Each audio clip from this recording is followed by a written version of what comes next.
To get comfortable in your chair. Let your feet find the floor. Remember the earth beneath you, supporting you. And turn inward with me now for a moment of meditation and prayer. Let your shoulders drop. Let your breath slow down. Let your belly be soft and gentle. Allow your burdens to slide to the floor. They need rest too. Spirit of life and love, in this new year, this season of beginning, some of us are hurried and worried. Some of us feel low and slow. In this season of beginning in this new year, some of us are ready and excited. Some of us are bursting and bright. Let us just be where we are. And where we are, may we take a moment and recognize the small beauties around us. The dog's wagging tail, a freshly cleaned glass window, the color of our friend's eyes, the expanse of sky above, the soft movement of the fir tree. Within us, the new dawn. Among us, the power to hold and heal what is broken. Beyond us, the silent galaxies, shifting and spinning.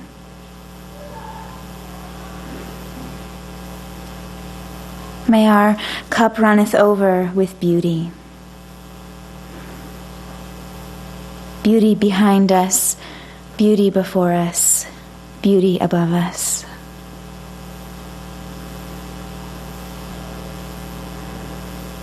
Amen. Blessed be.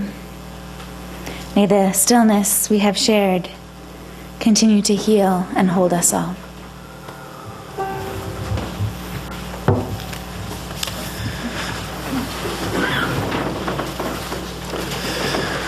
Good morning. Good to be here.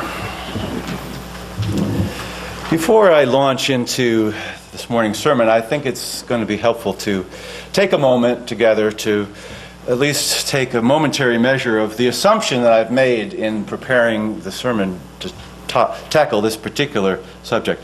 So I'm going to need all of your help and cooperation just for a moment here. And that is that if you are able, I'd ask you to stand, all of you. Great, thanks. And I have two questions, and it'll be over pretty fast. The first question is this. If you have never, ever told a lie of any dimension, large or small, well-meaning or otherwise, if you have never, ever told a lie, please remain standing. The rest of you may sit.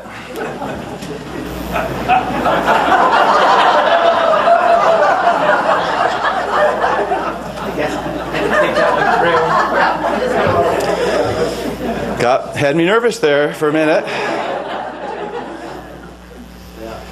Because my second question, which I don't need now, was going to be, to anyone left standing, are you lying now?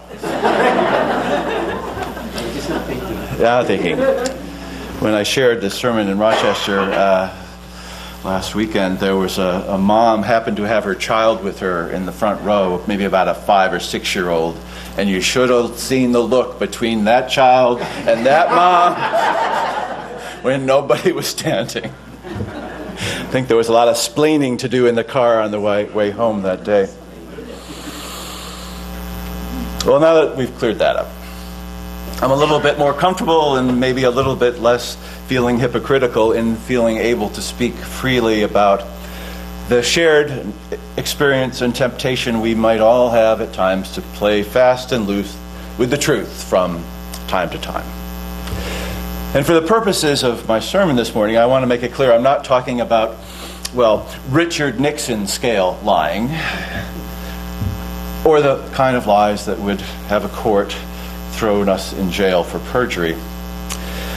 There's no question, of course, that a degree of deceit undermines anyone's standard of integrity, and integrity is, of course, this month's worship theme for all of us. But what about the kind of fibs that just sort of slip out of our mouths from time to time, accidentally? Where is that tipping point that moves the balance from one side of acceptability to the other? When do we find our own integrity endangered by the dime a dozen deceits that we ourselves barely notice? Those might not be questions that you ask yourself on a regular basis, but I really don't know, and I wasn't sure how to engage this theme of integrity without first somehow bringing it home and taking our own inventory as human beings of how we behave and how we want to behave before we start setting standards of acceptability for others. Human beings, of course, are capable of all kinds of great moral and ethical integrity. And I've come to the conclusion that it's a dimension of all of our character that requires a conscious development, a conscious kind of attention over the course of our lives.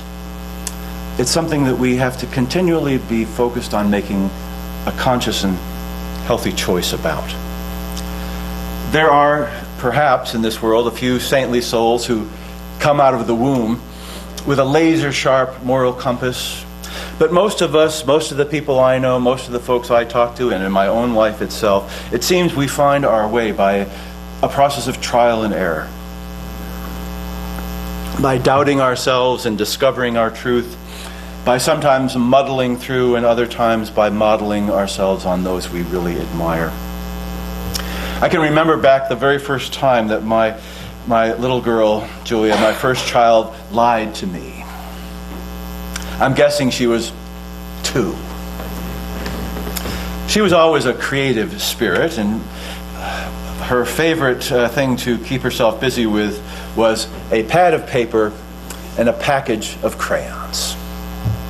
Well, one day I was vacuuming down in the family room, and I hauled out the big easy chair to get behind it, and there on the wall was an abstract mural in crayon.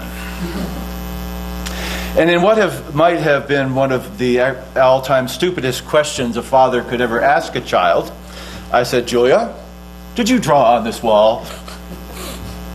And she batted her eyelashes at me and assured me that she had not. I'm not sure, but I think at that point I let out a loud laugh, which probably wasn't too helpful to her moral development. Hers wasn't a malicious lie or a very well thought out one either. After all, the cat was not too agile with crayons. But in that moment, the obvious truth was not the obvious answer to this little child. And she kind of hoped that the lie would reverse the reality. And we all know people who never outgrow that form of wishful thinking. And beyond our own innate moral thinking as human beings that guide us, there inevitably are other teachers in this world who show us how to be, how to behave in the world. And kids, of course, are the best mimics there are. They're always watching. They're not able to delve in the same way into what motivates an adult mind to do what they do. And so these kids latch on to what they observe and make it their own childhood reality. Reminding me here of a story of a friend in the congregation I served in Syracuse who told me about her own experience as a child of some confusion about when was right to tell the truth and when was it acceptable to lie. And she generally had this notion that, of course, lying was forbidden. Her grandfather was a Methodist minister, and she was used to hearing him preach about telling the truth always, and she adhered to that. But during a period of her life when she was about 8 or 10 years old, she lived with her grandparents in the parsonage in a little town in the Mohawk Valley. And her grandmother, who was obliged to play in the 1930s, as it would have been, the understanding role of the minister's wife at all times, well, her grandmother had this habit that my friend didn't understand. Her grandmother always wore a hat in the house. And eventually, my friend caught on to what was going on. Because when someone from the congregation came to the door who the grandmother did not want to see, she told the intruder that she was just on the way out. And when a more companionable soul showed up, and she declared that, well, she had just gotten in and put on the tea kettle. So Jan finally figured out what the game was going on there, but it was a little confusing to her as she relayed growing up listening to her grandfather preaching about how important it was to always tell the truth. She had an interesting discussion with him on the subject of grandma. Well, since we have dispensed in some ways with the illusion that none of us ever lie, I suppose the real challenge that comes to us in our life is to find ways that we might lie less. Perhaps not the most noble sentiment you ever heard in church, but perhaps a starting point. Our adult sensibilities and rationalizations make it so much easier to accommodate those lapses. I have heard of people lying about the age of a child when they take them to the movies. They are so short at that age. And I've heard of people who may exaggerate a bit in their charitable giving claims on their tax returns. No one I know, of course, but there are times we lie when we say that we're busy when actually we're not. When we say that the new recipe that our host has presented to us was delicious when it was not. And their response about a new hairstyle, saying it's fabulous when there are so many other adjectives which might serve us better in describing it. Like I said, most of us lie a little more than we ought to.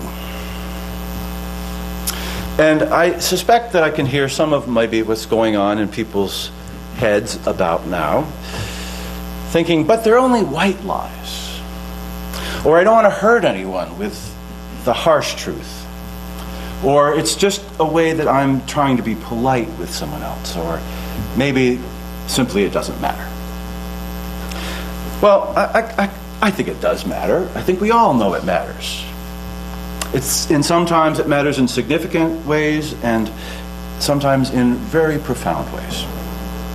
And since the only person around that can take a measure of understanding of what the impact of those lies are ourselves, we sometimes convince ourselves and lose track of how other lives are impacted by these small, sometimes large fibs. The greatest harm that our lies create, I think, come to ourselves and to our own integrity rather than other people. And that harm, from the way I look at it, begins the moment we start to believe those lies ourselves. And I'll say just a little bit more about that in just a second. But I want to just give a quick summary of some of the other world religious traditions and how they approach the subject. Most of the major religious traditions in our world have something to say about lying. And in a nutshell, well, they're against it. And God love them, the Christians have traditionally come down the hardest on liars. People like Aquinas and Augustine have maintained that God forbids every lie, and that for any of us to lie is to endanger our immortal soul. My ex-wife used to tell me that when she was a little girl growing up in an Irish Catholic home, extended family in Boston, that when she was at the point of having taken first confession and began doing that, lying became her most convenient sin to speak to the priest about, whether she had or not lied, because her slate was clean for things like murder and adultery and blasphemy. So it was the lies that gave she and the priest something to chat about. Other religious traditions include strong teachings on the subject of lying as well, but few are as absolute as some of the early Christian teachings have been. The fourth precept of the Buddhists that they recite each day is to refrain from lying. Yet certain lies are not regarded as sins, and therefore not in violation of that basic precept. And within Judaism, while prohibitions against lying are common, there are exceptions whereby certain lies, such as those that preserve the peace of the household, are viewed as allowable exceptions. Such a sensible people, those Jews.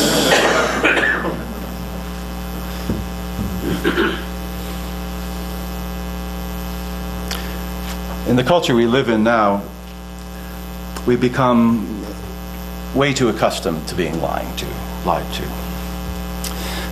Somewhere I read that the average person in our culture is lied to between 10 and 200 times a day. I think if you're at that 200 lies a day, you must be watching a lot of television or something. I don't know, but advertisements, I'm not sure. But on some level, we've just sort of become immune to it almost. For reasons most of us feel are more than adequate, lies pass among us with a lot of ease and probably more comfort than actually should. These things are not criminal, they're not cruel, they're usually not in any way malicious, but they're lies nonetheless. And with the frequency of doing so, in blurring those lines, we, I think, lose track in some way of ourselves. So in the interest of working toward this great ambition of lying a little bit less, I have a challenge to put forth here. Perhaps you might consider it something of a spiritual assignment for those of you who are familiar or active in a Soul Matters group. Something for you to spend a little time with in the coming days, and ponder and find someone to reflect with perhaps on this. It's a question here that I'd like to plant for you to think about in these coming days. And nobody here will be required to share the nature of the challenge itself or where you go with it. Although it might be helpful to find someone to visit with about it. And there are two pieces of this assignment. And the first one is to try to remember the last time you told a lie. Fairly simple question. The last time you told what would be considered a lie.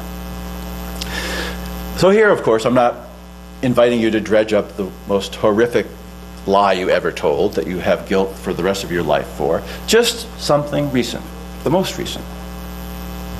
Small, probably. And I guess, if you're anything like me, it might be somewhat hard to actually think of what that was. It certainly was a tricky thing for me to try to remember myself what my last lie was, and I have to confess I am acquainted with the practice. And if you can't come up with one, well, just wait. Because I promise you, within 24 hours you'll find yourself stumbling into one of one shape, size, form, or another. And when you have it in mind, review it and consider the circumstances which led you to make that decision. Identify your motivation for that particular lie. And ask yourself, what did it accomplish for you or for the other person. And the second piece of that assignment here is to consider, with that story in mind, your reflection on that recent time, to ask yourself what would have happened if you had told the truth in that situation. What if you had made a slightly different choice and opted to tell your truth? Who was your lie protecting? I ask these questions with a great sense of humility. I suspect that they make some people feel uncomfortable or even irritated with me. I also respect the possibility that you might go back and review the scenario and conclude to yourself that you would in fact do nothing differently. And I have to say that isn't the point of the exercise, to conclude that you were wrong.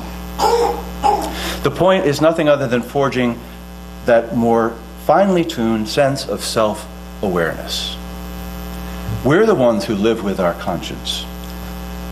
We can help each other to do that, but it begins with our own capacity to be as directly and brutally honest at times with our very selves. As I said when I started out, this morning I'm not really talking about these major league kind of lies that we hear in the media and in oftentimes politics. I'm actually more concerned about the impact of the little lies that become so easy to tell that we often don't know we're even doing it. And that may be why it was hard for me to even do my own exercise I described a few minutes ago. I had to wait until I was really paying attention and caught myself drifting toward one without much effort or thought. And again, in my case, it wasn't deliberate. It wasn't a calculated lie. It was just what I call one of those easy ones. And the real danger comes when we start to believe them for ourselves. Because when that happens, life starts to be distorted all around. It's like we are looking at life suddenly through some faulty and cracked lens. Generally speaking, I think the greatest and most lingering harm of lying is visited upon our own spirits. There's an old kudzu comic strip that shows a woman who is walking into her minister's office for a counseling session, and the first block of the cartoon has her saying something like, "Well, before I say anything, I want to tell you, Pastor, how wonderful your sermons always are." And the proud pastor thanks her and says, "Well, I appreciate that, but tell me now, what is it that brings you here to see me today?" And she says, "Well, Pastor, I'm a pathological liar." Well, most of us are probably a little bit more in control of ourselves than that character. At least she was telling the truth in that case. But most of us, when we stop to think about what we're doing, are torn between the ease that comes at times with certain lies and the complications that follow telling the truth. An underrated benefit I have come to realize of the partnership between First Unitarian and UUCC is that oftentimes the sermons you hear have had a test drive somewhere else, in one congregation or the other, and can be tinkered with before they're given again. And clunky metaphors are tuned up, and weak arguments are strengthened, and bad jokes are dropped. And sometimes new insights can be incorporated. Such is the case this morning. I heard from a number of people over this past week after I shared the sermon, or a version of this sermon, at First Unitarian. Something about it hit a nerve, and in conversations that I had with folks, I got a clearer sense of what they had experienced in pondering the subject.